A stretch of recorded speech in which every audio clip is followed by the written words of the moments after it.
Talk Shoes. Recorded live. Hello again. This is Derek Logue with another So Clear Talks. And Tom and I, Tom Madison, my co-host, is actually going to also serve as my interviewee for today because we're going to talk about the great state of Oregon. Some of the media love to call it sex offender haven, and they love to talk about Oregon being some kind of magnet for registrants. And as it stands now, Oregon, I think, is like in the top 10 for the most populous states for registrants. And overall, they have the most registrants per capita, and only about, I would say about 2% of them are listed publicly. As some of you may be aware, in the coming years, it was actually supposed to be implemented next year, but now they've scaled it back to the year 2019. Oregon is switching to a three-tiered system, and I suppose for some people that may be a good thing because Oregon's registration period is for the rest of your life. But on the other hand, it's also going to expand the number of people who are going to be listed publicly on the registry.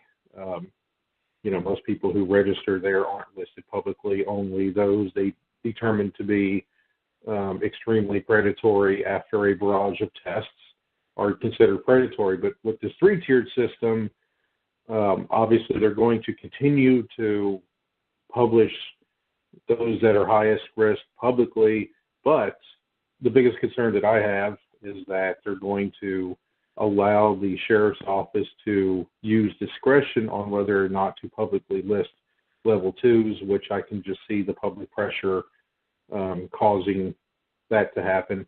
So Tom here has been working on a few things, and that's what we're going to discuss today. Primarily, we're going to promote what we're calling Operation Fair Game. And essentially with Operation Fair Game, what it is we're going to host a booth at the Oregon State Fair at the end of August and 1st of September of next year. And Tom, of course, he did another booth, and I'll let you explain what you did what you did at the fair this year, which gave you the idea to host a booth at next year's fair. Oh, great. I'm glad to do that, Derek. We've been going to the Oregon State Fair for the last maybe 2 or 3 years. We moved to Salem, Oregon, Marlene and I, at about a year and a half ago, so it gave us more opportunity to take in the various projects going on in the fair. This is before we decided that we might ever have a chance to get into the fairgrounds and have a booth there and so forth. But in attending the fair before 2016, we were keeping our eyes on the various kinds of vendor booths and especially, politically oriented booth information kiosks and so forth that would be set up along the way throughout the fair, various parts of it. And it was about the beginning of 2016 in that we began to consider the fair, the Oregon State Fair, for some of our other than sex offender registration type of activities, such as our group was the 9/11 Truth Movement group here in Oregon, a group focused on promoting the idea that the official report, government report on 9/11 is full of holes, full of fictions and so forth, and that professionals in their categories of expertise, such as architects, engineers, and so forth, had much more to say about the buildings falling down in New York City and how they fell down and so forth, as opposed to the opinions coming from government, its official reports on the tragedy of 9/11 and what happened specifically in New York City. So anyway, we began to consider going to the Oregon State Fair and having a booth there. We had to find the cost for getting into the fair, and we did that. Found out that as a first-time vendor, cost for us was going to be half of what a normal vendor space would be. A vendor space defined as a 10-foot by 10-foot booth. And that cost was, again, half of the normal rates was $850. And would also require about $350 of insurance for the 11 days that the fair will run. Now, I probably should have stated at the beginning of this that the fair, the Oregon State Fair, this in 2016, ran from August 26th through Labor Day, September 5th. That's 11 days. Each day, the fair runs around 12 hours. So the entire time that you'd be at the fair that you have to man a booth is 132 hours. That's 12 times 11 days. 132 hours of face time, potentially, with clients and customers and others that come up and down your aisle. So I guess, Derek, that's kind of the general view of the fair. We were able to get into the fair, got our booth, and had all of our materials ready to go to meet with potential clients coming to visit us, whether they're just information seekers or potential recruits that we could bring into our movement. So you used it primarily to sign people up to join the 9/11 Truth Movement, provide, I assume you guys had a lot of material out there for individuals who weren't really aware of what it is you represent, so you had like flyers or, brochures, stuff like that. We had all of that. We had the two big banners, a table with literature on it, various kinds of literature, and a TV monitor with a video running, a video loop of Building 7 coming down symmetrically and into its own footprint, which is a smoking gun kind of indicator that the official report did not consider explosives in bringing down those buildings. But yes, that was out there. We had moved the monitor a little bit into the aisle, and again had always had two people, at least maybe sometimes three people at the booth at all hours, making sure that anybody that came by would get somebody to talk to. Yeah. Well, anything that regards 9/11 is considered fairly controversial in our society, especially for anybody who dares to question the dominant storyline, about how everything happened on that day. So taking that in consideration, how would you gauge the responses to the many people coming through the area and stepping up to the booth? I mean, what were the,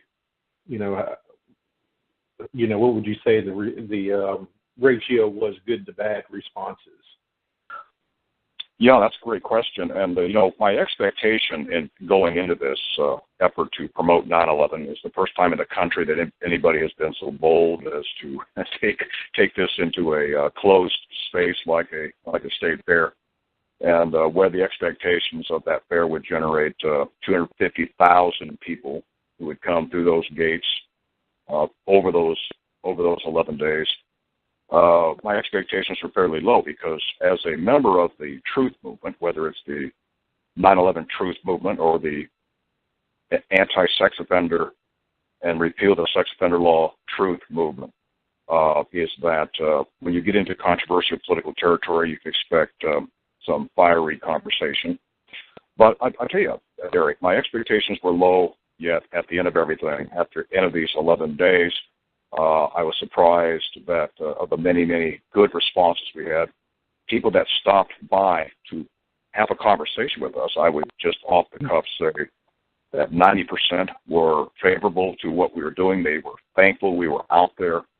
About half of those that engaged us that were positive, half of those positives were those that signed information sheets providing their names, phone numbers, and email addresses, and ticking off various boxes at the bottom of the sign-up sheet saying that, in part, they'd want to get involved with us and join us in our efforts, whether in the Portland area or south of us in Eugene. We had quite a few tick that box, and I think those numbers would add up to about 100 people, 100 volunteers that are ready to roll their sleeves up and get involved. So I guess a long-winded answer, Derek, to your question, of the positives far outnumbered the negatives. My expectations were exceeded by at least 5 times. Yeah. Well, I want to take a minute just to discuss the logistical aspect of doing something like this, since we're talking about doing the same thing next year.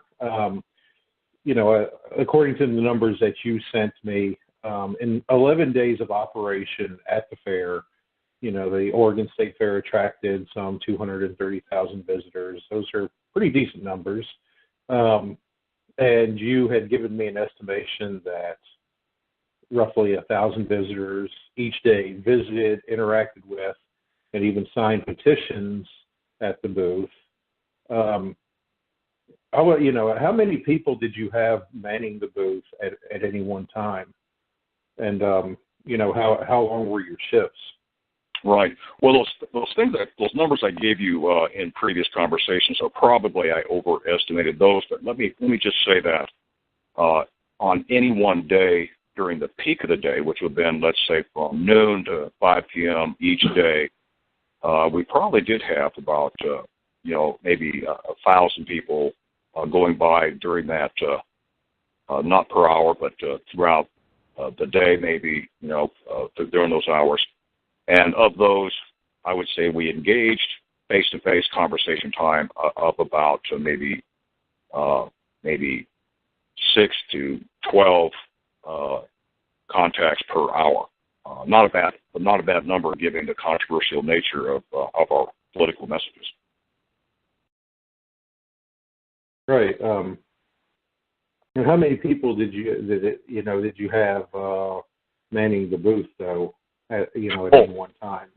Sure. Well, it varied depending on the load because towards the end of the day, it got thinner and thinner in terms of the traffic coming by. But to answer your question, I would say during the first of the 11 hours each day, at least the first 9 hours of that day had at least 2 people and at times 4 people. So let's just say 2 to 3 average throughout the entire time. Yeah. Well, based on what you experienced with the 9/11 Truth booth, how many people do you think we would probably need as volunteers to sign up? I mean, this is an 11-day period of 12-hour, 11-hour days? Well, right. We'd run shifts so that any one person would not be there the whole time, obviously. So we'd have a person run a 4-hour shift. I often ran 6-hour shifts, switching up with Marlene and or some of the people from Portland who would come down for 2 to 4 hours, depending on their schedules. We had a master schedule printed up before the fair so that we knew who would be on at what time and so forth. And our home is only 2 miles from the fairground, so we used our home as a place to ferry people back and forth, saving them the cost of parking at the fair, so that we ferried people, also housed some of them in our home with a spare bedroom and a couch in the living room to help people with overnights and so forth in the effort to man the fair properly. So we had quite a bit to do, but I'm not sure if I'm answering your question, but that's part of it anyway. Right. Well, I'm at the moment I'm just dealing with like the logistical part because I want listeners to, who are going to hear this, get an idea of what it's going to take to make our operation work. Well, maybe a better way to answer previously is to say that overall we had 12 volunteers who would put in at least 2 hours, and some of us as many as 8 hours a day at the operation. Yeah. So we would need roughly about that many volunteers, possibly, 12 to 15 volunteers, perhaps. Right. All together, including us, because obviously you and I are going to be doing this, as well as I suppose Marlene's going to be helping us as well. So that's 3 people. So we could use at the minimum another 9-10 people willing to volunteer. let's see, what my next question is. And you said it cost, could you go over the cost of the fair again, just in case you kind of missed that? Absolutely. As a first-time fair organization going to the fair, the cost this year, it's a half price cost in 2016 of about $850. Plus, though, we had to have insurance, and that meant shopping for insurance, where we found a deal with quotes around the word deal, of $350 covering liability insurance for our booth, so that people being injured and or material being harmed in some way would be covered by that insurance. So a total cost of just attending the booth itself of about $1,200 to $1,250. So we would need to raise something around that same amount. That is assuming next year the price stays about the same. They will go up, according to Marlene found, so it'll go up a little bit. Maybe next year we should just anticipate, $1,350, $1,400 going into it, just to be safe. We have the extra cash in our fundraising that'll go to printing out brochures and other information anyway. Right. Speaking of brochures and stuff, do you have any estimation as far as the amount of material that the 9/11 Truth Movement booth had distributed? Yeah, I think so. We actually had books for sale too on different aspects of the 9/11 Truth effort, and so if you look at the array of things, we had a trifold. In fact, we had two variations of a trifold. We had a standard booklet that had about 30 pages in it. We sold that for $5. And then we had books ranging in price from $25 to $35. Now, in terms of any one of the two trifolds that we handed out, we probably gave out, I'd be conservative to say this, we probably gave out to interested parties, not just forcing them into anybody that just passed by. We probably handed out, I would say, maybe 100 per day. So that's 1,100 brochures handed out during the course of the event. That's pretty good numbers, all things considered, especially if you're not really, doing a bunch of singing and dancing to get people to stop by. One of the things we made sure we wanted to do was make sure that we just didn't, excuse me, I'm losing my voice here, didn't force brochures onto people that may not have wanted it, and then would, that brochure not wanted by that person would end up in a garbage can 50 feet down the line. So we made sure that we advertised ourselves in person with our videos, waved at people and so forth, invited them over for a conversation. Only then, when they asked for information, did we actually hand it to them. So that means that they're qualified leads in terms of having asked for that information to begin with. Right. And here's another aspect that I've been trying to hold off until, I think now is a good time to bring this up. As I mentioned at the beginning of this conversation, Oregon only has 2% of registered citizens listed publicly at this time. And, Tom and I, we have a lot of discussions behind the scenes. And it's my personal opinion, at least, and I'm sure Tom agrees with me, that Oregon is probably a state that we may have the best chance of finding a way to get the registry completely offline, despite the efforts of the media to try to expand it. Obviously, the local media, we love to make fun of the Oregonian and maybe KATU and a couple of other places that constantly bring up this issue about Oregon having the most registered citizens in the country per capita. They're so focused on that one particular statistic. But all in all, I think that Oregon's a really good place to try to get, the registry removed. I mean, if this was a football game, and the percentages were yardage, hell, we're sitting on the 2-yard line in the red zone. And we're so close to scoring a touchdown here. So that's why I personally think that Oregon's a good place to do this. Now, to this end, Tom decided to do something a little bit different. And this is something that we're also going, that's also an important part of this, this Operation Fair Game is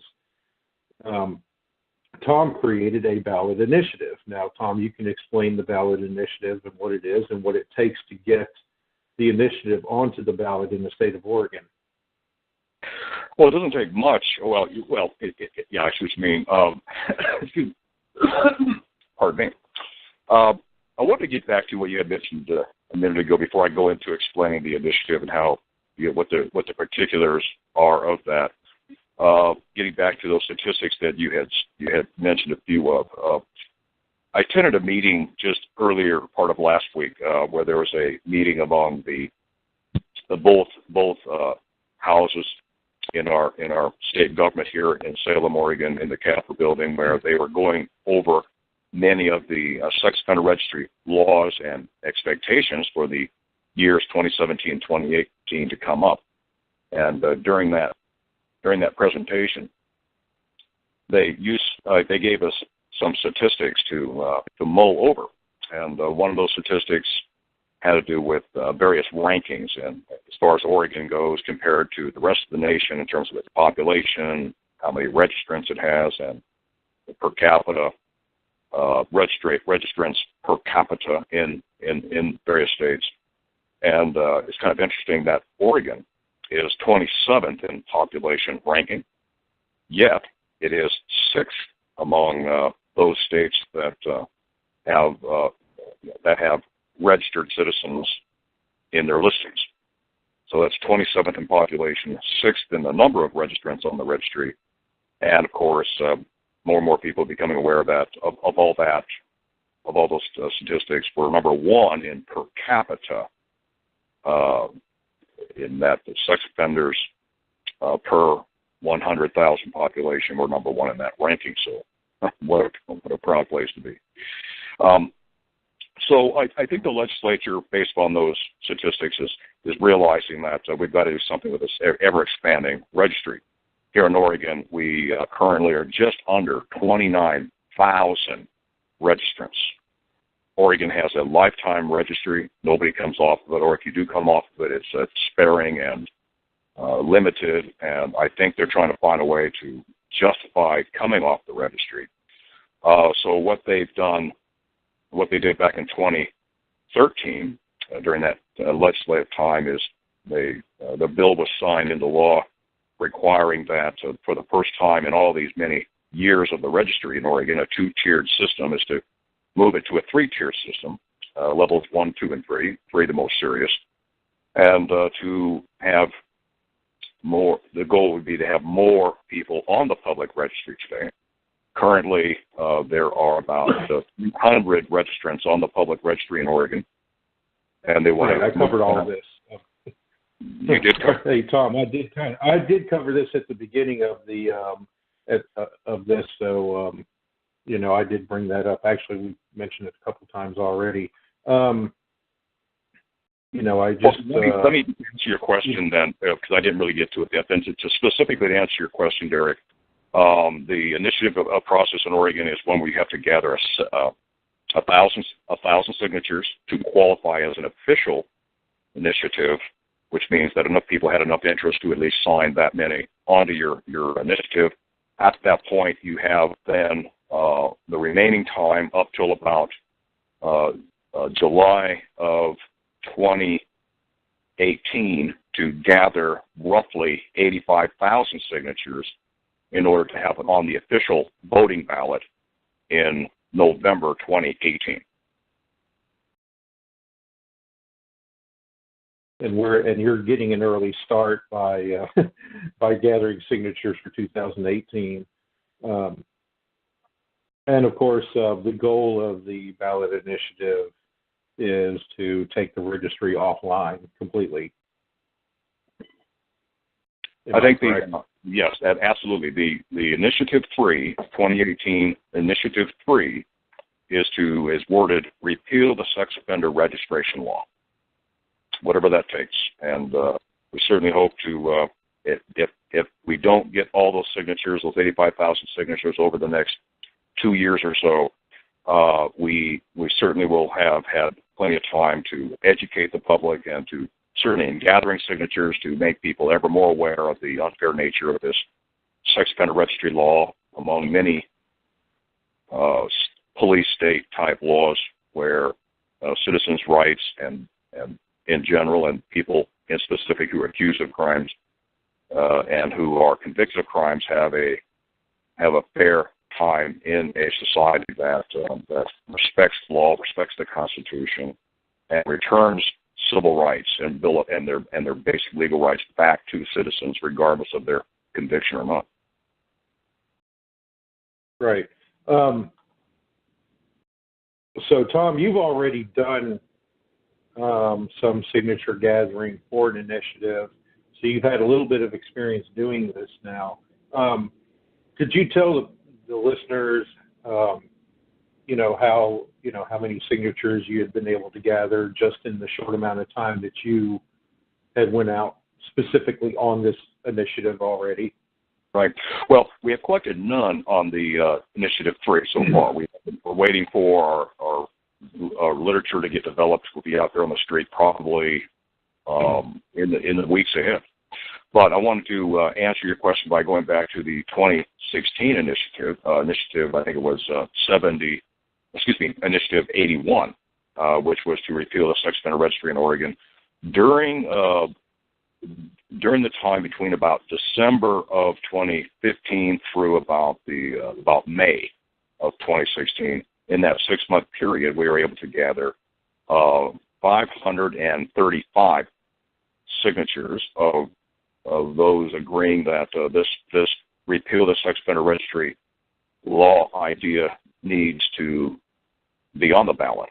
And I think that's pretty amazing, given the expected resistance of those who don't agree with it. But it's surprising that many people were willing to put their names onto an official Oregon initiative ballot. Right. You gathered somewhere in the range of, 500, something like that? Yeah, 535 to be exact, after tallying it all up. And that's pretty good considering the fact that it was just pretty much you going out on a few afternoons here and there to do this. We did a dozen forays into either the Portland area or Salem or Corvallis, Oregon, gathering signatures, and we average about 50 a day. Each time we're out for about 3 or 4 hours, so it's fairly productive given that you can't predict where traffic is going to be anyway. That is pedestrian traffic that could consider what we had to offer.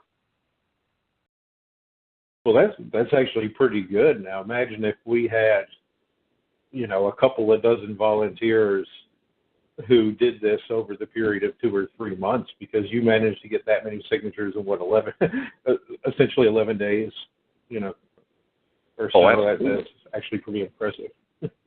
Absolutely. And the main reason we started in 2016, we started late. The initiative number of 81 tells you that we were pretty late into the season anyway. The main idea was to see how it would work, to test the market, so to speak, to get a feel for dealing with people in a face-to-face encounter, and have them consider an initiative like this that is a fairly provocative type of initiative in this era of putting sex offenders on the front lines of law and order, and making sure that all the things that go with the administration of registered citizens in our country today. So it was a test marketing program, and that's why we quit early, Derek. Is in May of 2016, after having gone out those dozen or 15 times, just had gotten some experience and a feel for it, so that we could build up our confidence for the big effort in this 2018 season. Right. Well, it's I'm glad that you put a lot of thought into this. So obviously, the things that you did, towards Initiative 81, going out and getting the signatures, just sort of getting a feel for how the process works is very, it's been very helpful, because now you can use that towards making the new Initiative 3 a success. And of course, that's the main thing that I want people to take away from this, our planned operation, is that we're going to be in a place where thousands and thousands of people are going to be coming through, and we're going to be actively trying to get people to sign this petition while we're there. And there's going to be a pretty large gathering in a public location. And unlike other locations, when I see people doing it downtown, you see foot traffic downtown and everything, but obviously a lot of people work in the downtown area, but Salem's a lot smaller than Cincinnati is. But even then, our streets aren't really all that busy except during festivals. When we have festivals, we have huge numbers of people attending them. And those are always good times to, if you're trying to be around a large crowd of people, then that's certainly when you want to, have these things out, is when there's a bunch of people around. Because festival goers are all going to be gathered in one location. We have 2 or 3 major festivals here in Cincinnati. We have the Taste of Cincinnati. We have Oktoberfest. Red's opening day attracts a lot of people as well. Same thing with the, when the Bengals first, play their first season game.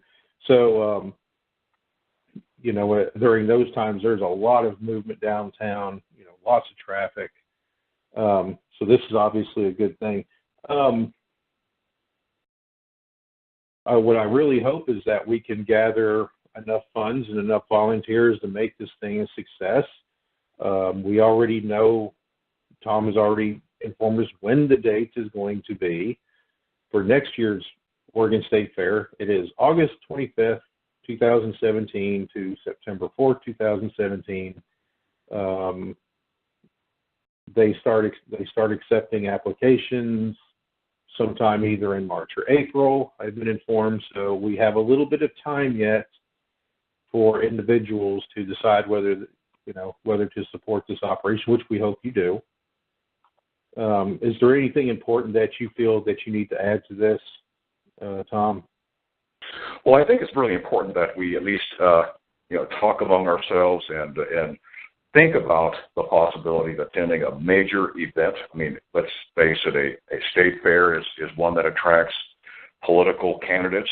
It attracts all kinds of other activists in various political categories. So it's a good place to meet the public. You're meeting everyday people who have various opinions on all kinds of things. And a lot of those people coming by, Derek, are influenced by the major media. So they're not going to have an understanding that there could even be another side of the registered sex offender law issue. And I think it's important for us to be there. And when they do come by our booths, we ought to keep in mind that it's not just that we have this information of this or that. We have our view of different things regarding the repeal of the sex offender registry, but that also that we are a group of people that stand with an initiative, a legal process protected by law.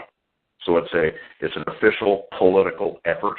We're not just there with literature and promoting something. We've actually gone the extra step of getting that initiative ballot, that initiative number 3, and are part of the official political process in the state. So there's some protection in that, and it makes it official. And so we're not just merely with literature, but we're playing a part of the political system itself, and I think that's also important to realize.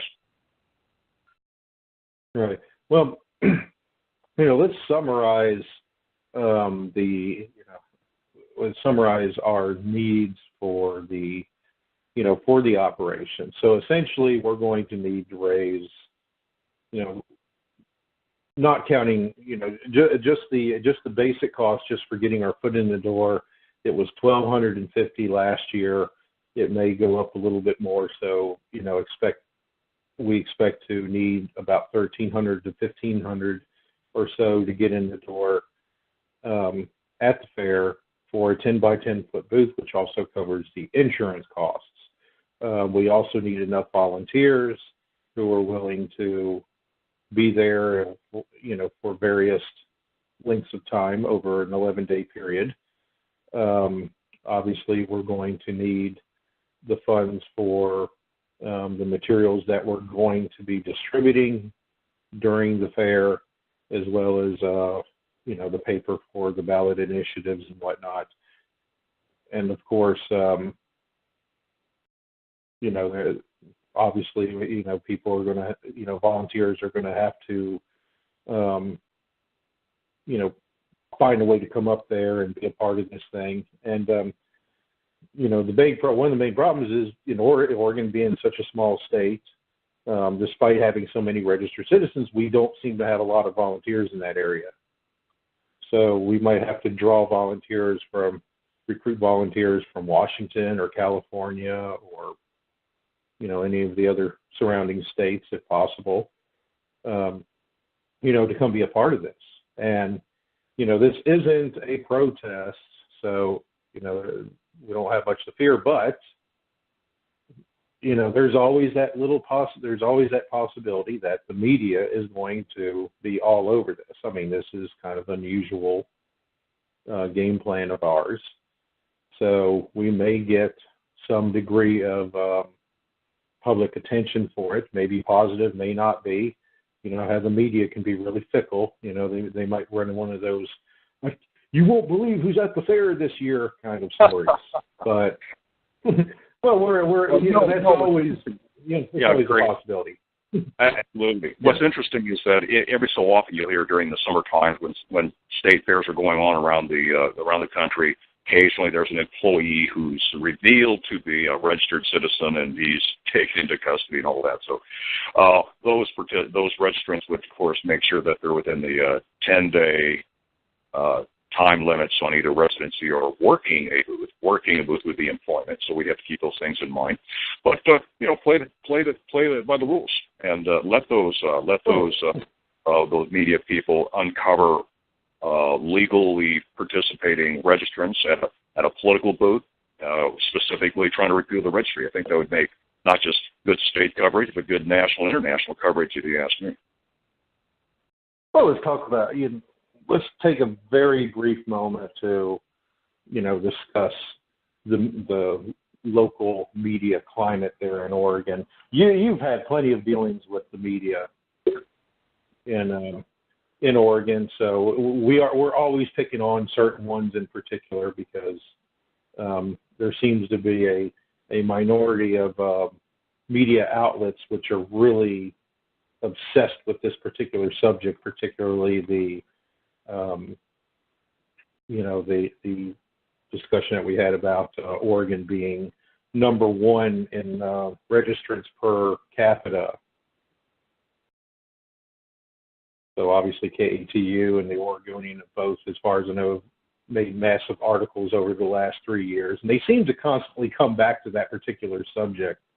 So, would you expect that these two media outlets might try to put a negative spin on our campaign here?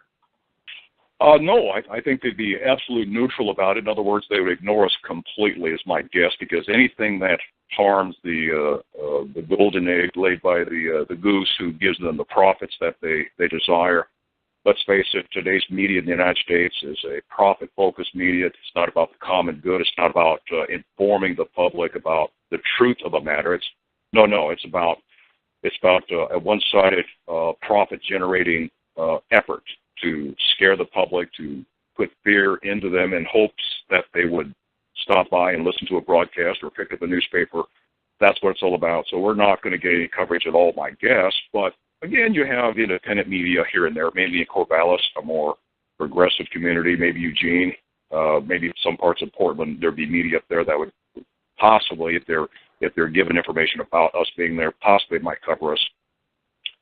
And beyond that, I think that we should expect that that we're not going to get much coverage at all. I think our greatest effort here and our greatest focus is going to be recruitment of potential fighters like us to join the ranks of those of us that carry on the fight day to day throughout the last few years and into the future. And secondly, is a general education of the public of those coming by. But outside of that, Derek, I don't see the media giving us much shrift at all. Right. And another thing that speaking of the media, the one thing that I do want to bring up, and it's not necessarily media related, it kind of is, but it isn't, It's more the response to many of the stories, and this is also why I believe that Oregon, would be a good battleground state, because we're already on the goal line here, ready to punch it into the end zone. Is that when a lot of these stories show up in Oregon, and you've called me on occasion to help chime in on some of the stories, that it just seems like the people are more cynical of the registry in Oregon than in many other places that, where I've seen comment sections. Obviously, you can tell, and when you're in a certain part of when you're commenting on a news article in a certain part of the country, it tends to attract more vitriol in some places than others. And Oregon's one of those states where I just don't really see it all that often. I mean, there's still haters. I mean, don't get me wrong, there's still haters in Oregon. There's still some really nasty commenters from that state, but it's certainly smaller than, where I would see in, like, say, Florida or any place in the Deep South in general. So, to me, I know what you're talking about. It seems like Oregon is it's just one of those things when it comes to justice in a very broad sense. It just seems to be people of greater open-mindedness than not. I'm not talking about big percentages here, but it just seems to be slightly in favor of considering something before they jump on an opinion of this side or that side of it. Of those that I engaged on the streets with our repeal the sex offender registry in 2016 effort, Derek, I was surprised that many of them were people that didn't know much about our side of things. And when we discussed the registry in terms of its being not fact-based, or whether it's over punitive and all the other things we typically talk about with regards to the registry, that people were more open-minded about it, Derek. They wanted to either sign up and get more information from us, or simply would come up to say, thank you for being here. We need more political people like you on the streets fighting for justice. And so we got a lot of that, more than I anticipated, of those who would come up and talk to us. Right. I think another good example of the climate in Oregon, to me, would be the events that occurred during the Occupy movement. You were there, protesting. I joined the local Occupy movement here as well when it was in full force. And, one of the local news media did bring up one particular person in the Portland protest who was on the registry. And, in listening to the news article, I actually liked many of the comments that people had said, well, he's not bothering anybody, leave him alone. And they didn't try to chase him off. It was obviously more of a controversial issue in other parts of the country when registrants tried to get involved in the Occupy movement, elsewhere, that some of them were, met with, weren't exactly welcome. I didn't have a problem personally, but it was never, the issue was never brought up here. But, I felt that the response of people, that at the Portland Occupy was very positive. So people in that area tend to be more open, towards reason than, say Florida. I mean, this would be a total waste of time in the state of Florida, in my opinion. In Oregon, different story. Probably so. But let's face it, people are heavily indoctrinated to the one-sided TV news coverage of it. So maybe Portland, because it has, and a lot of these communities here in the Willamette Valley, that's between Eugene and Portland, here in the Willamette Valley, Oregon, are a lot more book readers, it seems. I don't have any numbers on that. I just get the impression that because of the seeming large number of bookstores, that people are readers in greater percentages, maybe not by large numbers, but maybe few numbers that allow for it to at least consider things outside of the ordinary indoctrination given to them by TV news. Yeah. Well, most people are indoctrinated with, on a one-on-one level. This is one of the things that's always good about doing events like what we're describing now. This isn't a protest. This isn't a public demonstration. So it's a little bit different than the things that ARM usually puts together. It's no different than if we went to a conference somewhere and posted up a booth. But instead of going to a conference that may have maybe a few hundred attendees in a closed environment, it's more of an open environment where you have potentially thousands or even tens of thousands of people walking by the booth. And of course, the curiosity, I think more people than not, they may come over out of curiosity. Now, Tom and I, we've done a lot of public protests, and people will come up to us and speak to us, if no other reason than out of curiosity. Why are we out there? Why do we oppose the registry? And that's always a foot in the door kind of thing. So, I see nothing but positive out of this. Tom has worked on this thing very hard. Obviously, he has experience. I trust that this will be a very good event, and I really hope that individuals who listen to this will support our efforts. So, Tom, I hope that you put an advertisement up on the ARM website, and I'll certainly promote it over the course of the next 11 months as we get ready to do this thing. I'll have to send you that, the little flyer that I wrote for the RSOL conference a few weeks ago, and everything. I hope to start hearing from some people soon. I know this is kind of the time of the year when people kind of slow down and start taking a break from all this because, most legislators are done for the year. All eyes are on the election rather than on what legislators are doing.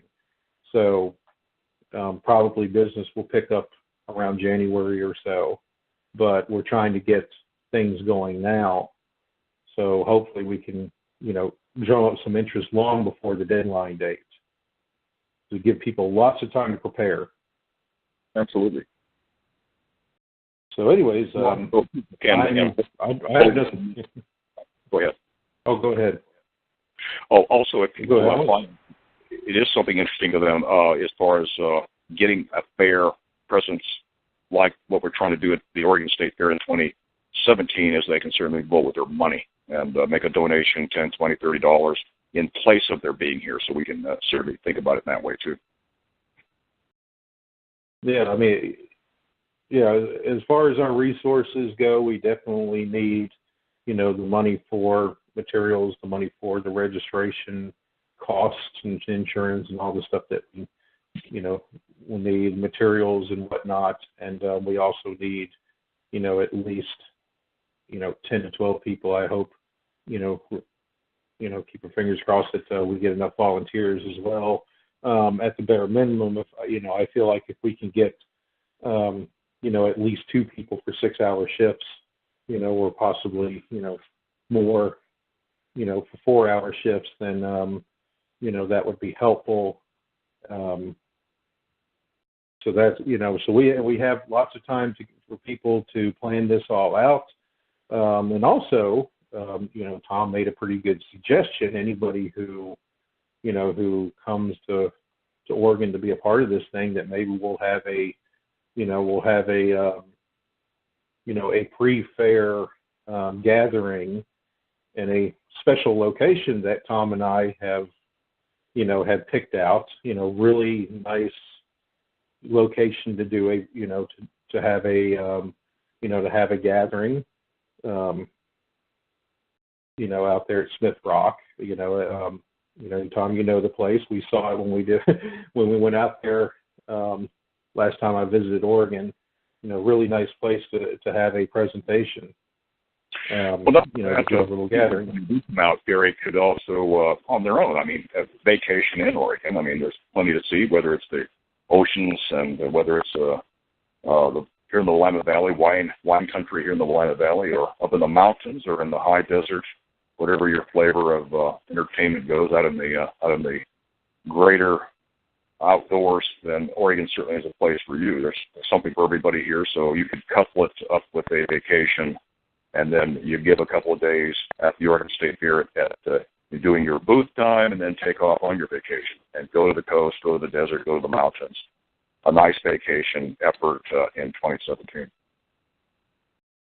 Yeah, I mean, all work and no play is not good for is not good for any of us. So volunteers, we hope will do more than just work, but also take the time to go out and enjoy yourselves. I mean, I always have a blast when I come to Oregon, no matter what we end up doing. Lots to see, lots to do. Especially if you love nature. There's definitely a lot of diversity in nature in Oregon. Personally, I would love to see the RSOL have a conference out there. I think that they would have an easy time setting something up out in that direction. I know they've already been on the West Coast once in Los Angeles, but that was years ago. 3 years ago now. So, I think they're talking Chicago though, but maybe, if not next year, maybe a future time they should pencil in having a conference in Oregon. Hear, hear. That's just my opinion. So, anyways, I'm done unless there's anything else that you wish to add about this. I think that's about it, Derek. Yeah. So, anyways, anybody who's interested, you can contact me at 513-238-2873, or email me at iamthefallen1@yahoo.com. That's IAMTHEFALLEN1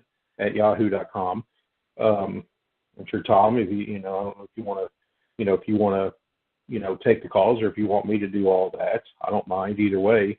Why don't you do it for now, then, so we get further along. What I will do, Derek, is get the AR website up with our advertisement regarding the Oregon State Fair in 2017. Yeah, I'm going to be pestering the hell out of a lot of people over the course of the next few months. I mean, I've got other, smaller projects to work on in the meantime, but nothing like this. This is a big project, and so we really want to get, people excited about it now, although it's a long time away. But also the reason why we're putting it out there now is so that way it doesn't interfere with the RSOL conference. So that way individuals who want to volunteer with us can also, will also be free to get to the RSOL conference. And hopefully we won't, force anybody into a choice that, either I come here to Oregon or go to the RSOL conference. So, we really want to put that out there so that way we don't, we don't run each other over. Well, not only that, but as we do this, we'll have cameras running from time to time, because the effort will be over these 11 days to collect enough video to put together a nice overall documentary, a little mini documentary of the effort, both with the initiative gathering at the fair and to use that as a promotional device and other things for our movement in general. I think it'll be a real star on our lapels as to the accomplishment that this will be once we get it done. Yeah, definitely. So anyways, I'm going to call I'll call it a day here. Thanks for taking the time to do this, Tom. And I will have the video up on this within the next couple of days. Actually within the next few hours, I hope. Maybe by tomorrow or whatever. But if not, at least I'll get it out by Monday, because it just seems that it's easier to get people right at the first of the month for whatever reason. And I think people are still suffering a little jet lag from, the conference. I mean, conference was great, but when you come back, you realize how tiring going to these things can be, because you're basically in, around people all day long and stuff. So you're just ready to kind of relax for a little bit. So anyways, we'll see you next time. Thank you, Derek.